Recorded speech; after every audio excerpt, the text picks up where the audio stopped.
Assalamualaikum warahmatullahi wabarakatuh.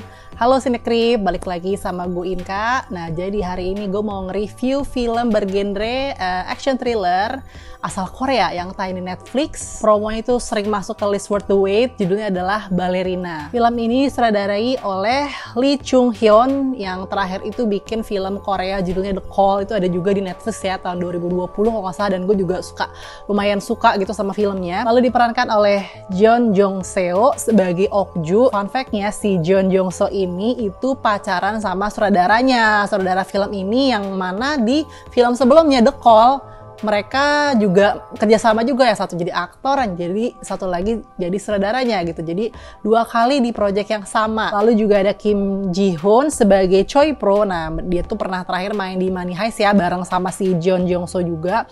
Lalu juga ada Park Yoo Rim sebagai Min Hee, mengisahkan seorang wanita bernama Ok-ju. Jadi dia adalah mantan bodyguard gitu, dan dia itu punya sahabat ya bernama Min Hee yang seorang balerina.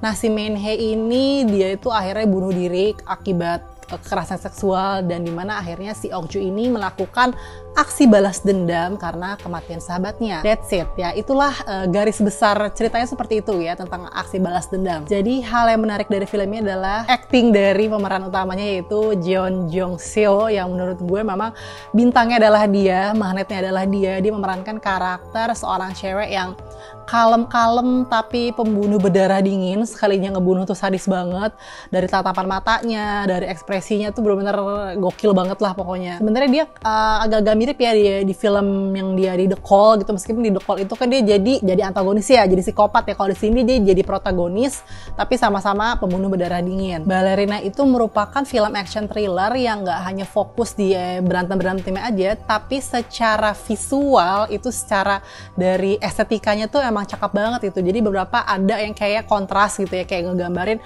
waktu si karakter si Ok-ju-nya gitu, misalnya dia kayak dark sama si villainnya dark, tiba-tiba yang karakter si Min Hee yang memang dia tuh karakter yang ceria, yang orangnya happy-happy gitu, digambarinnya visual tuh kayak serba cerah, serba pastel. Fighting scene-nya itu gue ngerasa kamera movementnya sangat dinamis ya gitu, jadi benar-benar pergerakannya juga pas ada adegan kayak misalnya wah dia lagi terguling nih gitu, kamera juga ikutan bergerak, sangat-sangat amat terkonsep gitu. Dan film ini tuh nggak terlalu banyak dialog ya, jadi kayak gue ngerasa tuh lebih banyak ke konsep show don't tell gitu. Jadi kayak misalnya kita bisa mengerti jalan ceritanya itu nggak hanya dari verbal aja, cuman misalnya dari gerakan, dari tulisan gitu. Jadi kita kalau untuk memahami film ini tuh ya yang harus ngamatin apa yang dilihat gitu, bukan apa yang didengar gitu. Jadi kan pas gue tahu ini film judulnya Ballerina dan ini film action thriller gitu, gue sempet ngira gitu, apakah ini tentang film seorang balerina dia adalah diam-diam pembunuh bayaran, tapi ternyata enggak kan, itu lebih ke ternyata si sahabatnya itu yang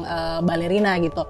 Nah, jadi film itu kayak mencoba mencari filosofis gitu ya di makna balerina itu, nggak cuma hanya menari balet aja, tapi dari segi makna di balik balet itu sebuah gerakan yang indah gitu kan ya. Cuma di balik itu dia tuh apa ya, kayak menyimpan suatu penderitaan gitu kan, suatu peristiwa kekerasan. Nah, itu berusaha digabungkan gitu oleh sutradaranya, menggabungkan antara yang namanya kekerasan tapi juga dengan ada estetika keindahannya gitu. Tapi untuk kekurangannya ya menurut gua nih, kalau kalian yang ngarapin film ini full dengan adegan action berantem, mungkin harus sedikit lebih sabar-sabar, karena memang gua ngerasa untuk nge-build up ceritanya tuh agak lama gitu, ngebangun ceritanya tuh agak lama, agak pelan. Jadi jujur ini gue seinget gue tuh kayak full berantamnya tuh baru di 20 menit terakhir filmnya gitu. Si Ok-ju ini ya itulah gitu kan, yang kayak kalem-kalem tapi orangnya ngeri gitu, dan di endingnya pun gue ngerasa kayak I want more. Gue lebih, yang penantian gue yang di awal itu gue lebih pengen gila lagi sebenarnya. Terus kan ini kan kayak premis utama filmnya adalah mengenai tema balas dendam gitu ya.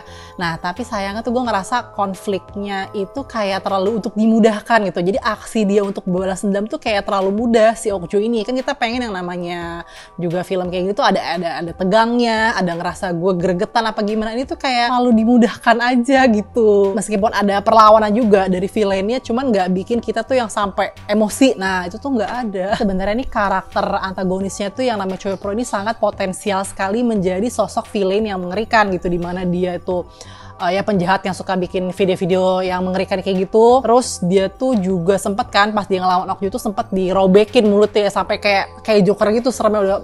Ibarat tuh kayak sangat potensial sekali untuk mengerikan, tapi sayangnya kurang dibikin superior, sayangnya kayak cepet banget aja sampai dia dikalahkan seperti itu. Ya dibikin lebih superior lagi, jadi kayak berasa seimbang sama si Okjunya. Gue juga ngerasa ini film sih sebenarnya kayak agak kekurangan emosi ya. Maksudnya kan memang ya temanya balas dendam gitu, dia ingetnya balas dendam sahabatnya gitu kan yang bunuh diri akibat kekerasan seksual. Tapi memang sih gitu banyak beberapa adegan alur maju mundurnya, tapi gue nggak sama sekali nggak bisa dapat simpati gitu sama si karakter Minhye-nya ini, yang temannya yang meninggal itu. Kenapa si Okju ini segitu balas dendamnya tuh nggak dapet sih gue. Kayak ya udah kekurangan emosi jadinya. Kalau untuk memorable scene, jadi tuh ada salah satu scene di mana si Okju ini lagi nyamperin markas villainnya lah gitu ya. Gue gak akan jadi cerita detail, pokoknya ada salah satu adegan dia tuh gak terduga, di situasi yang tak terduga dia tiba-tiba ngebunuh dengan cara yang sangat bikin kaget, dimana gue beneran kaget, astagfirullah, gue sampai nyebut itu saking gak nyangka tiba-tiba langsung dibunuh dengan cara seperti itu. Dan untuk skor untuk film Ballerina gue kasih nilai 6 aja deh per 10 ya. Karena menurut gue ini film aksi balas dendam yang secara plotnya tuh biasa banget, gak ada yang istimewa.